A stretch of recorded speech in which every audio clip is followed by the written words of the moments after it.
রূপসী কন্যা তুমি আমারই অনন্যা, হ্যাঁ গো মিথ্যে নয় তা সত্যি, বোঝো এই মনের আর কি, আমার এই যাতনা দেখে বলো তুমি ভালোবাসো।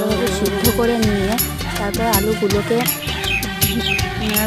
তেল দিয়ে তেলটা গরম করে ভালোভাবে ভাজতে হবে। তারপর যেগুলো রান্না করতে হবে সেগুলো জিরে আদা শুকনো লঙ্কা ওগুলো সব রান্না করে নিতে হবে। এরপর গরম তেলে সোয়াবিনগুলো হালকা লাল লাল করে ভেজে নিয়ে আলুগুলো ভালোভাবে ভেজে নিয়ে নিতে হবে। তারপরে মশলাটা পাঁচফোড়ন দিয়ে মশলাটা ভালোভাবে কষিয়ে একটু জল দিয়ে দিতে হবে। তারপর একটু কষে মশলাটা কষলে বেশি জল দিয়ে জলটা ফুটতে